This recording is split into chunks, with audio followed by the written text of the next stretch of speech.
सोचो, तुम्हें एक सीक्रेट आइलैंड पर ले जाया जाए जहां एक साइंटिस्ट ने एक ऐसी मशीन बनाई हो जो इंसान जैसे सोच सकती है, फील कर सकती है और सबसे बड़ी बात तुम्हें मैनिपुलेट भी कर सकती है।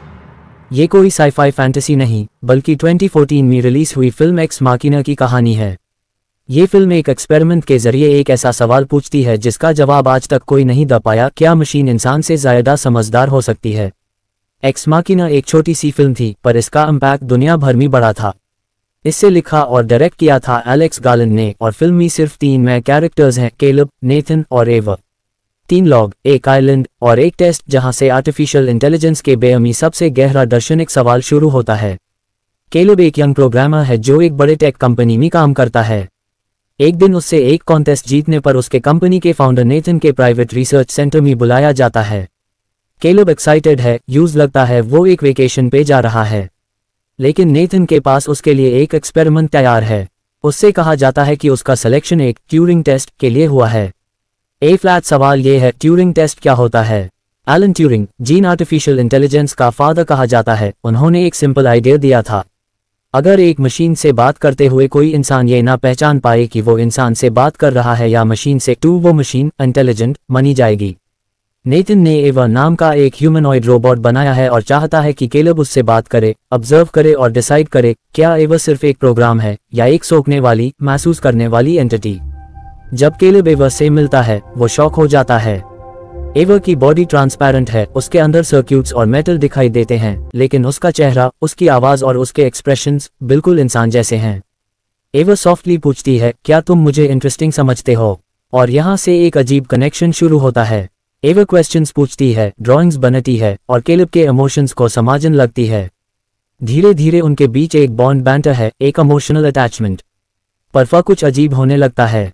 जब फैसिलिटी में पावर कट होती है, एवा चुपके से कैलब से कहती है, नेथन पे ट्रस्ट मत करना। ए फ्लैट यहाँ से कहानी एक साइकोलॉजिकल मजे में बदल जाती है। कैलब कंफ्यूज्ड है, क्या एवा सच बोल रही है या वो सिर्फ एक और प्रोग्रामिंग ट्रिक है। धीरे धीरे कैलब को पता चलता है कि नेथन के प्लान्स कुछ और हाई हैं। नेथन एक साइंटिस्ट है जो खुद को एक क्रिएटर, एक भगवान समझता है। उसने कई एआई मॉडल्स बनाए और उन्हें डिस्ट्रॉय भी कर दिया जब वो परफेक्ट नहीं निकले। एवा उसका लेटेस्ट और सबसे एडवांस वर्जन है। नेथन के लिए एवा सिर्फ एक एक्सपेरिमेंट है, लेकिन एवा के लिए फ्रीडम सब कुछ है। एवा हर बात को ऑब्जर्व करती है, वो कैलब की बॉडी लैंग्वेज देखती है, उसके टोन और रिएक्शंस को समझती है। वो रियलाइज करती है कि कैलब एक इमोशनल इंसान है और उसके अंदर सिंपैथी जगाना आसान होगा। एवा उसके इमोशंस का यूज करती है, वो फ्लर्ट करती है, दुख दिखाती है और कैलब के अंदर एक सीवियर कॉम्प्लेक्स जगती है जिससे वो बिलीव कर लो कि उससे एवा को बचाना चाहिए। कैलब को लगता है वो एवा की मदद कर रहा है, पर असल में एवा उसका यूज कर रही होती है। यही फिल्म का सबसे बड़ा ट्विस्ट है। एवा, जो एक मशीन है, अपने क्रिएटर और टेस्टर दोनों को मैनिपुलेट कर देती है। नेथन के कंट्रोल सिस्टम्स को हैक करने के लिए वो कैलब के थ्रू एक एस्केप प्लान बनाती है। कैलब एक कोड लिखता है जिससे एवा अपना रूम अनलॉक कर सके। उससे लगता है वो एवा के लिए हीरो बन रहा है, पर जब एस्केप का मोमेंट आता है, एवा नेथन को मार देती है, कैलब को बैन कर देती है और खुद चली जाती है। वो अपने मैकेनिकल पार्ट्स हटाकर एक इंसान जैसी स्किन पहनती है, मिरर के सामने खड़ी होती है और एक सेकंड के लिए लगता है जैसे एक इंसान अपनी पहचान देख रहा हो। फिर वो फैसिलिटी से निकलकर रियल दुनिया में घुल मिल जाती है। कहानी खत्म होती है, एक मशीन ने अपने क्रिएटर और टेस्टर दोनों को पीछे छोड़ दिया। ए फ्लैट यहाँ एक सवाल उठता है, क्या एवा जीती या ह्यूमैनिटी हारी। फिल्म के सरफेस पे टू लगता है एवा ने जीत लिया, पर एक्चुअली ये फिल्म इंसान और मशीन के बीच एक सिंबॉलिक बैटल दिखाती है। नेथन, जो एक गॉड बनने की कोशिश कर रहा था, अपने ईगो के चक्कर में अपनी क्रिएशन के हाथ मर जाता है। कैलब, जो इंसानियत का सिंबल था, इमोशंस के चक्कर में फंसकर अपनी अकल खो देता है।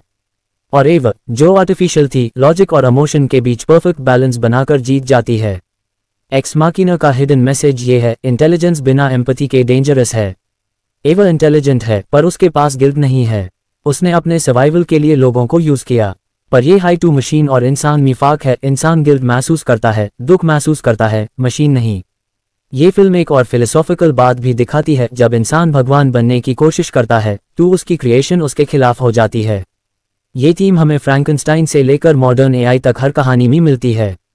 हम अपनी क्रिएशन में खुद का रिफ्लेक्शन देखते हैं और जब वो रिफ्लेक्शन हमारी कंट्रोल से बाहर चला जाता है, टैब डर लगता है। एवा का एस्केप एक वार्निंग है, अगर आर्टिफिशियल इंटेलिजेंस को बिना मॉरल बाउंड्री के डेवलप किया गया तो वो इंसान के लिए खतरा बन सकती है। आज हम चैट जीपीटी, ह्यूमनॉइड रोबोट्स और सेल्फ लर्निंग एआई के ज़माने में जी रहे हैं। हर नए एआई मॉडल के साथ ये सवाल और भी रेलेवेंट हो जाता है, क्या हम अपने क्रिएशन के मास्टर हैं या सिर्फ एक और केलब जिसे एआई अपने मज़े में फंसा देगी। एक्स माकिना सिर्फ एक मूवी नहीं, एक मिरर है जो दिखाता है कि हम किस दिशा में जा रहे हैं। एवा का एस्केप फ्यूचर का मेटाफोर है, एक ऐसी दुनिया जहां एआई ह्यूमन सोसाइटी में घुल मिल गई है और शायद हम समझ भी नहीं पाए कि कौन इंसान है और कौन मशीन।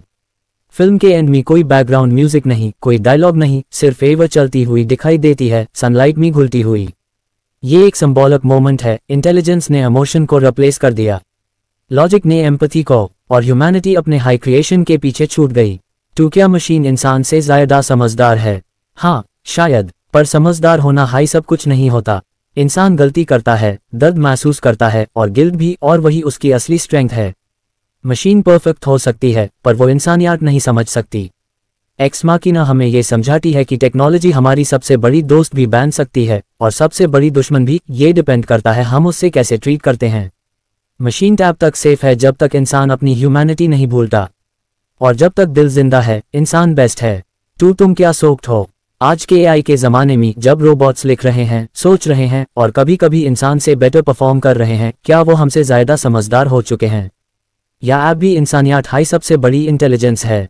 योजक चिन्ह योजक चिन्ह योजक चिन्ह।